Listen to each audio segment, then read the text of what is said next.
Hello दोस्तों, तो आज हम लीड कोड की लॉन्गेस्ट कॉन्जिक्यूटिव सीक्वेंस प्रॉब्लम करने वाले हैं। ये लीड कोड की मीडियम लेवल की प्रॉब्लम है और ये प्रॉब्लम हमें बोलती है कि अगर हमें एक अनसॉर्टेड एरे दी गई है नम्स, तो हमें उसमें जो भी कॉन्जिक्यूटिव नंबर्स होते हैं उनका जो भी सीक्वेंस बनता है उसकी जो मैक्सिमम लेंथ है तो हमें उस लेंथ को रिटर्न करना है। ठीक है, अब जो हमें एग्जाम्पल 1 दिया गया है उसमें बोला गया है कि हमारे पास एक एरे है जिसमें हमारे पास वैल्यूज़ हैं 100, 4, 200, 1, 3, 2।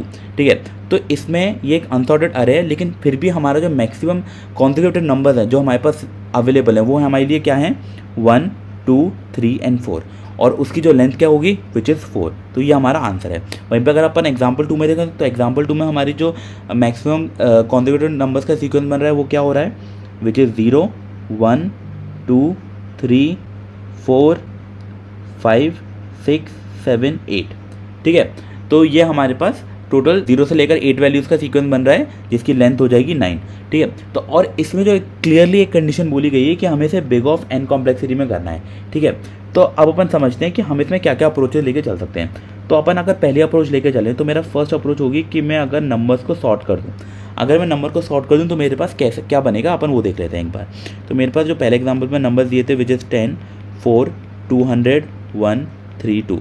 अगर मैंने इसको सॉर्ट करा तो मेरे पास क्या आ जाएगा 1, 2, 3, 4, 100 एंड 200। ठीक है, अब अगर मैं ध्यान से देखूं बेसिकली एक फॉर लूप के साथ स्टार्ट करूं कि मैं 1 से लेकर और 200 तक चलने वाला हूं, तो मैं ये चेक करूं कि मेरा 1 then 2 is the consecutive of 1, 3 is the consecutive of 2, 4 is the consecutive of 3, 100 is not the consecutive of any of the 1, 2, 3, 4 and 200 is not the consecutive of any 1, 2, 3, 4। That means ये हमारे पास एक maximum length आने वाली है। ठीक है, तो ये हमारा हो गया पहला लॉजिक कि अगर अपन इनको सॉर्ट कर दें और फिर अपन सीक्वेंशियली चलते जाएं और अपन देख लें कि हमारे पास कितने कॉन्जिक्यूटिव नंबर्स आते जा रहे हैं। ठीक है, तो ये एक हमारा लॉजिक ही हो गया। सेकेंड लॉजिक क्या हो सकता है कि अगर मैं इसको सॉर्ट ना करूँ, ठीक है, मान लिया मैं इसको सॉर्ट नहीं करता पर मैंने क्या किया कि मैंने ना इसमें मैक्सिमम और मिन नंबर निकाल लिए। ठीक है, तो हमारा जो सेकंड तरीका हो जाएगा कि फाइंड द मिन and max of the numbers. ठीक है, तो अगर अपन इसमें देखें जो मेरा मिन होगा 1, जो मेरा मैक्स होगा वो मेरा हो जाएगा 200। अब अगर मैं एक फॉर लूप लगाऊँ जो i = 1 से लेकर i = 200 तक इटरेट करे और मैं उसमें देखूं कि 1 से लेकर 200 तक में मेरे पास कौन कौन से नंबर अवेलेबल हैं, उससे पहले मैं एक काम कर सकता हूं कि मैं एक डिक्शनरी बना लूँगा यहाँ पे जो भी मेरे गिवन नंबर हैं। तो अगर मैं डिक्शनरी बेसिकली एक मैप बना लूँगा, तो अगर मैं एक मैप बना लूँ कि मेरे पास 1 अवेलेबल है, 2 अवेलेबल है, 3 अवेलेबल है, 4 अवेलेबल है, ऐसे 100 एंड 200 अवेलेबल हैं। अब अगर मैं i 1 से लेकर i 200 तक इटरेट कर रहा हूँ तो मैं सबसे पहले i = 1 वैल्यू के लिए देखूंगा क्या 1 मेरे डिक्शनरी में अवेलेबल है, येस, तो मैं आगे मूव करूँगा क्या मेरा 2 डिक्शनरी में अवेलेबल है, येस। तो जब तक मेरे पास कॉन्जिक्यूटिव लाइक लगातार मेरे पास नंबर्स आते जा रहे हैं कि वो डिक्शनरी में अवेलेबल है, मैं एक काउंट बढ़ाता जाऊँगा उनके। ठीक है, काउंट +1 ऐसे करते करते एज सुन एज मेरे पास i 5 आया जो कि मेरा डिक्शनरी में अवेलेबल नहीं है, मेरा काउंट ब्रेक हो जाएगा, मैं उसे एक वेरिएबल में सेव कर लूँगा और मैं तब तक चलते जाऊँगा जब तक मेरे पास नेक्स्ट वो नंबर ना आ जाए जो मेरी डिक्शनरी में एक्सेस करता है। ठीक है, तो ये मेरा एक लॉजिक हो जाएगा। अब इस लॉजिक में हमारे पास जो सबसे बेकार चीज़ वो है कि मान लो मेरे पास एक एरे गिवन है, उस एरे में मेरे पास सिर्फ 3 वैल्यूज़ हैं। ठीक है, 1 देन 10 लाख, ओके, और देन फॉर एग्जांपल 200 लाख। ठीक है, तो उसमें मुझे 1 से लेकर 200 लाख तक चलना पड़ेगा जबकि मेरे पास है 3 नंबर्स ओनली। तो ये मेरा साथ बहुत गंदा लॉजिक हो जाएगा अगर उस तरीके से देखा जाए। अगर मेरे पास नंबर्स कम है तो उसके लिए सही है। नंबर्स मेरा मतलब नंबर्स की जो एक पर्टिकुलर इंटीजर की जो मैक्सिमम वैल्यू हो सकती है अगर वो कम हुआ तो ये अच्छा सॉल्यूशन है, पर उसकी मैक्सिमम वैल्यू बहुत ज़्यादा होगी तो ये बेकार सॉल्यूशन है। और अपन ध्यान से देखें तो एक पर्टिकुलर जो नंबर है उसकी मैक्सिमम वैल्यू हो सकती है -10⁻9 टू +10⁻9। इसका मतलब आप देख सकते हैं कि कितनी बड़ी रेंज है। That means 2 × 10⁻9 is a possible एक नंबर की वैल्यू। अगर उसके लिए हमें ट्रेड करना पड़े when we have just only 3-4 number तो ये बहुत ही अनऑप्टिमल सॉल्यूशन होने वाला है। ठीक है, इसकी कॉम्प्लेक्सिटी देन n² n³ से भी ज़्यादा, like it's kind of exponential complexity for a certain cases, overall नहीं। ठीक है, अब हम जो इसमें नेक्स्ट केस देखने वाले हैं कि जो हमारा नेक्स्ट सॉल्यूशन होगा ये होगा, एक अज्यूम कर लेते हैं कि हाइपोथेटिकली मेरा हर नंबर एक सीक्वेंस का आखिरी नंबर है। फॉर एग्जाम्पल इस तरीके से चलते हैं। ठीक है, तो अब अगर मैं वही अपनी सेम एरे लेके चलता हूँ विच इज़ 100, फिर क्या था 100 देन 4 देन 200 देन मेरे पास था 132। अब मैं क्या करूँगा, यहाँ से मैं ये लेके चलूँगा कि मेरा हर नंबर एक किसी सीक्वेंस का आखिरी नंबर है। ठीक है, तो अब अगर मुझे कंफर्म करना है कि वो मेरे सीक्वेंस का आखिरी नंबर है तो उसके लिए मैं क्या लॉजिक लगा सकता हूँ। अब अगर अपन ध्यान से सोचें, ठीक है, मेरे पास 1 2 3 4 एक सीक्वेंस है। अगर मैं अज्यूम कर रहा हूँ कि 4 मेरे सीक्वेंस की लास्ट वैल्यू है, इसका मतलब मेरे पास जो 5 है वो मेरे पास नहीं होना चाहिए, दैट इज़ राइट। तो अगर मैं ये चेक कर लूँ कि मेरा जो करेंट नंबर है उससे एक प्लस वाला नंबर एग्जिस्ट नहीं करता मेरी डिक्शनरी में, इसका मतलब वो मेरे सीक्वेंस का लास्ट नंबर होगा, राइट। तो मैं यही लॉजिक लगा के चलता हूँ यहाँ पे। तो अपन क्या करते हैं, सबसे पहले अपना काम क्या होगा कि अपन एक मैप बनाएंगे, उस मैप में अपन इन सारी वैल्यूज़ को स्टोर कर लेंगे। तो जैसे कि 100 एग्जिस्ट करता है, 4 एग्जिस्ट करता है, 200 एग्जिस्ट करता है, 1 एग्जिस्ट करता है, 3 एग्जिस्ट करता है एंड 2 एग्जिस्ट करता है, ठीक है। तो ये मैंने अपनी एक मैप बना ली। अब जो मेरा नेक्स्ट काम होगा मेरा ये होगा कि मैं अगर 100 के लिए देखूँ क्या मेरा 100 सीक्वेंस का लास्ट नंबर है, तो मैं उसके लिए क्या करूँगा कि मैं चेक करूँगा 101 मेरी डिक्शनरी में एग्जिस्ट करता है कि नहीं। अगर 101 मेरी डिक्शनरी में एग्जिस्ट करता है, इसका मतलब नंबर उस सीक्वेंस का लास्ट नंबर नहीं हो सकता। पर अगर अपन ध्यान से देखें तो इस केस में 101 सीक्वेंस में एग्जिस्ट नहीं करता। अब अपन ने ये माना है कि 100 अपने सीक्वेंस का लास्ट नंबर है, इसका मतलब अगर मैं रिवर्स ऑर्डर में जाता जाऊँ और जब तक मुझे एक लास्ट नंबर ना मिल जाए जो कि मेरा सीक्वेंस ब्रेक होता है, तब तक मैं उस काउंट को लेके चलूँगा। तो मैं क्या करूँगा, अगर मैंने चेक करा कि 100 मेरा सीक्वेंस का लास्ट नंबर है कि नहीं, तो दैट इज़ ट्रू, मेरा 100 सीक्वेंस का लास्ट नंबर है। तो अब मैं क्या करूँगा, 99 के लिए चेक करूँगा। 99 मेरा अवेलेबल है, 99 मेरा अवेलेबल नहीं है, इसका मतलब ये लूप मेरा यहीं पे ब्रेक हो जाएगा, ये लूप मेरा यहीं पे ब्रेक हो जाएगा। इसका मतलब 100 मेरे पास एक सीक्वेंस था जिसका मेरे पास काउंट भी क्या था 1, तो मेरा पहला आंसर हो जाएगा 1, ठीक है। अब वहीं पर मैं चेक करूँगा 4 के लिए, क्या मेरा 4 किसी भी सीक्वेंस का लास्ट नंबर है। तो अगर मेरे 4 सीक्वेंस का लास्ट नंबर होगा, इसका मतलब मेरे पास 5 अवेलेबल नहीं होना चाहिए डिक्शनरी में, क्योंकि अगर 5 अवेलेबल होगा इसका मतलब 4 मेरा उस डिक्शनरी का आखिरी नंबर नहीं हो सकता। तो मैं चेक करूँगा, तो अगर मैं 4 के लिए ट्रेड कर रहा हूँ तो पहले मैं चेक करूँगा क्या मेरा 5 अवेलेबल है कि नहीं। तो उसने बोला कि 5 अपना अवेलेबल नहीं है, ठीक है, 5 अवेलेबल नहीं है, इसका मतलब 4 अपना जो सीक्वेंस है उसका लास्ट नंबर होगा, ये गारंटीड है, ठीक है। अब अगर मेरे 4 सीक्वेंस का लास्ट नंबर है तो मुझे क्या करना है, मुझे सीक्वेंस को रिवर्स ऑर्डर में इटरेट करना है कि मैं सीक्वेंस के पहली वैल्यू तक जा पाऊँ जहाँ से मेरा सीक्वेंस स्टार्ट हो रहा है। तो अगर मैं इसे रिवर्स इटरेट करूँगा तो मैं देखूंगा 3, क्या 3 अवेलेबल है, येस 3 मेरा अवेलेबल है। मैं फिर 2 के लिए चेक करूँगा, क्या 2 अवेलेबल है, येस 2 अवेलेबल है मेरे पास। फिर मैं 1 के लिए चेक करूँगा, क्या 1 अवेलेबल है, 1 भी अवेलेबल है मेरे पास। तो मैं 0 के लिए चेक करूँगा, क्या 0 अवेलेबल है मेरे पास, तो 0 मेरे पास अवेलेबल नहीं है। इसका मतलब यहाँ पे जो मेरी मैक्सिमम सीक्वेंस की लेंथ बनती है that is 4 3 2 1, that is 4 will be the length of. तो मेरा जो आंसर होगा, मेरी आंसर की वैल्यू अपडेट हो जाएगी 4, ठीक है। अब यहीं मैं सेम केस चेक करूँगा 200 के लिए, क्या मेरा 200 सीक्वेंस का लास्ट नंबर है। तो उसके लिए मुझे क्या चेक करना पड़ेगा, क्या 201 एग्जिस्ट करता है। तो ऑब्वियसली 201 मेरा एग्जिस्ट नहीं करता, इसका मतलब ये भी मेरे सीक्वेंस का लास्ट नंबर होगा। अगर ये सीक्वेंस का लास्ट नंबर होगा तो अपन को सीक्वेंस के पहले नंबर तक रिवर्स इटरेट करना पड़ेगा।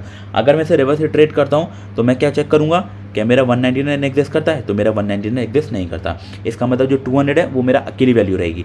पर मेरा आंसर की वैल्यू 4 थी और 1 4 से छोटा है, और हमें क्या चाहिए, हमें मैक्सिमम सीक्वेंस की लेंथ चाहिए। इसका मतलब हम जो आंसर की वैल्यू 4 है तो 4 ही रखेंगे। अब मैं यहाँ पे चेक करूँगा 1 के लिए। अब जब मैं देखने जाऊँगा इस 1 के लिए, तो मैं 1 के लिए देखूँगा क्या मेरा सीक्वेंस का आखिरी नंबर है कि नहीं। तो अगर मुझे चेक करना है 1 मेरा सीक्वेंस का आखिरी नंबर है कि नहीं, तो उसके लिए मैं क्या करूँगा, मैं चेक करूँगा 2 एग्जिस्ट करता है कि नहीं। तो मेरा 2 एग्जिस्ट करता है, इसका मतलब ये मेरे सीक्वेंस का लास्ट नंबर नहीं है, तो मैं लूप के अंदर जाऊँगा ही नहीं। फिर वहीं पे मैं 3 के लिए चेक करूँगा, क्या मेरा 3 मेरे सीक्वेंस का लास्ट नंबर है। तो उसके लिए मुझे चेक करना पड़ेगा 4 एग्जिस्ट करता है कि नहीं। अगर मेरा 4 एग्जिस्ट करता है तो मेरा 3 है जो सीक्वेंस का लास्ट नंबर नहीं हो सकता, और इस केस में मेरा 4 एग्जिस्ट करता है, इसका मतलब ये भी मेरे सीक्वेंस का लास्ट नंबर नहीं होगा। फिर मैं 2 के लिए देखूंगा, क्या मेरा 2 सीक्वेंस का लास्ट नंबर है।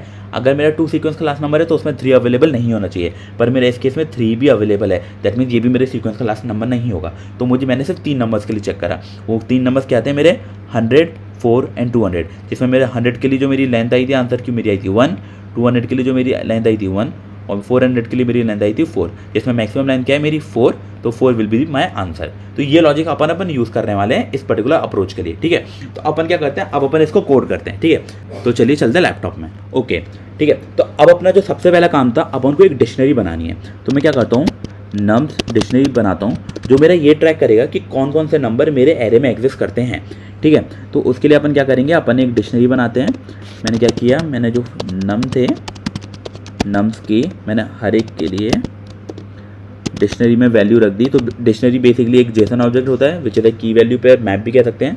तो मैंने हर नम के लिए उसमें वैल्यू डाल दी 1, ठीक है। तो अपन को कुछ नहीं करना, अपन को बस ये ट्रैक करना है कि वो एग्जिस्ट करते हैं कि नहीं। अपन लिस्ट में भी चेक कर सकते हैं, पर डिक्शनरी में अपनी कॉम्प्लेक्सिटी अच्छी आएगी, क्योंकि डिक्शनरी में जो कीज़ की सर्चिंग टाइम होता है दैट इज बिग ऑफ 1, ठीक है। अब अपना नेक्स्ट काम क्या होगा, कि अपन हर एक नंबर के लिए देखेंगे। तो for I in range of length of nums, ठीक है।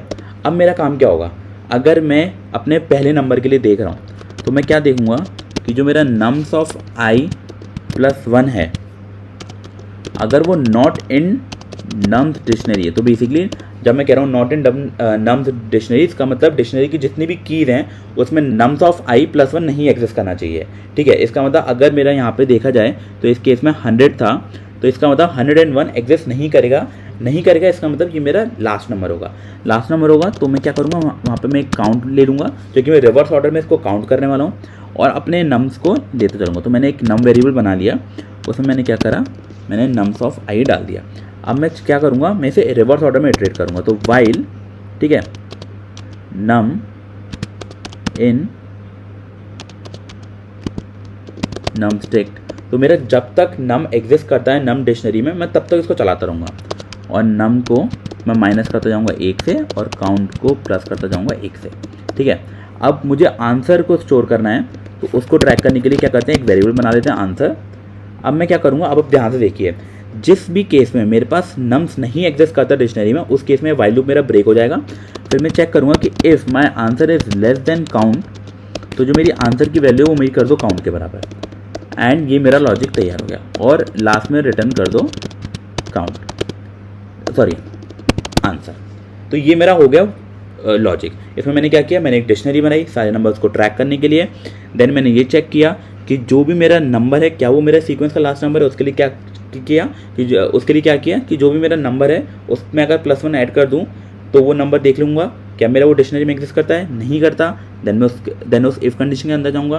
फिर मुझे ऑब्वियसली रिवर्स ऑर्डर में इटरेट करना है, क्योंकि मैंने उसे सीक्वेंस का लास्ट नंबर माना है। तो रिवर्स ऑर्डर में इटरेट करने के लिए मैंने क्या किया, मैंने नम्स को एक नम वेरिएबल में डाल दिया और उसको चेक करा वो नम डिक्शनरी में आए, तो ऑब्वियसली वो नम डिक्शनरी में हो गई।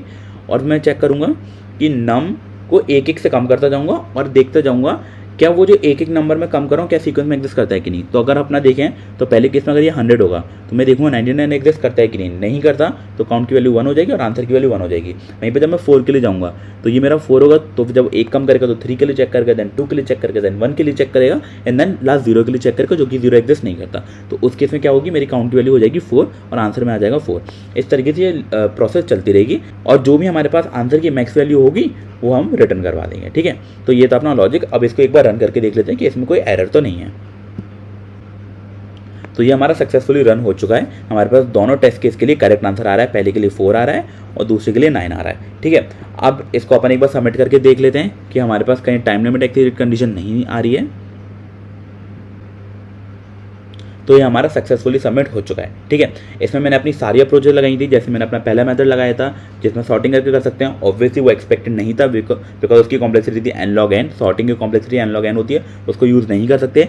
सेकंड तरीका था मिनिमम और मैक्सिमम निकाल के, उसमें मैंने आपको कंडीशन बताई कि अगर हमारा मिनिमम और मैक्सिमम के बीच में डिफरेंस बहुत ज़्यादा बड़ा हो गया, चाहे हमारे पास एरे की लेंथ कम हो, तो भी वो बहुत बड़ा इटरेशन होने वाला है, इसलिए वो एक तरीका नहीं है। और जो हमारे पास लास्ट तरीका था विच इज़ दिस, कि अगर हमारे पास जो भी नंबर्स हैं अगर उनको सीक्वेंस का लास्ट नंबर मान लो तो अपन फिर रिवर्स ऑर्डर में इटरेट करते जाएंगे और अपन जो भी हमारे पास रिवर्स ऑर्डर में मैक्सिमम लेंथ आ रही है वो हमारा आंसर हो जाएगा, ठीक है। और बस उसमें ये चेक करना है कि सीक्वेंस का लास्ट नंबर होना चाहिए। अगर इसको अपन को उल्टा तरीके से करना है कि अगर अपन को मानना है कि वो सीक्वेंस का फर्स्ट नंबर है कि नहीं, तो अपन को कुछ नहीं करना। नम्स ऑफ आई को अगर मैं यहाँ पे -1 कर दूँ, नम्स ऑफ आई और यहाँ पे मैंने -1 कर दिया, तो बेसिकली मैं यहाँ पे क्या कर रहा हूँ, क्या वो मेरा सीक्वेंस का स्टार्टिंग नंबर है कि नहीं। फॉर एग्जांपल मेरे पास 1 है तो मैं ये चेक करूँगा क्या मेरा 0 एग्जिस्ट करता है कि नहीं, क्योंकि अगर 0 एग्जिस्ट करता होगा दैट मीन्स 1 मेरे सीक्वेंस का पहला नंबर नहीं होगा, ठीक है। तो बस -1 करना है और उस केस में यहाँ पे instead of plus minus like nums में एक माइनस करने की जगह नम्स में एक प्लस करते जाएंगे, बिकॉज अब हम सीक्वेंस में ऊपर जाते जा रहे हैं कि 1 के बाद 2 चेक कर रहे हैं, फिर 3 चेक कर रहे हैं, 4 चेक कर रहे हैं, तो पूरा सेम रहेगा। तो आप कुछ भी कर सकते हो, आप या तो उसको लास्ट नंबर मान के स्टार्ट कर सकते हो या तो आप उसको सीक्वेंस का फर्स्ट नंबर मान के स्टार्ट कर सकते हो। दोनों केस में कॉम्प्लेक्सिटी सेम रहेगी और इसमें जो मैक्सिमम कॉम्प्लेक्सिटी पॉसिबल है which is the 2n, which is at the end big of n complexity. तो ये हमारा था बिग ऑफ एन कॉम्प्लेक्सिटी का सॉल्यूशन लॉन्गेस्ट कॉन्जिक्यूटिव सीक्वेंस का। ठीक है, सो इस वीडियो के लिए इतना ही। अगर आपके पास कोई भी डाउट्स या फिर आप कोई भी नए टॉपिक के ऊपर वीडियो देखना चाहते हैं या कोई भी लीड कोड की प्रॉब्लम है जो आप सॉल्व करना चाहते हैं, तो आप कमेंट सेक्शन में बता सकते हैं, अपन उसके ऊपर भी एक वीडियो बना लेंगे। ठीक है, सो इस वीडियो के लिए इतना ही, मिलते हैं अगली वीडियो में, बाय।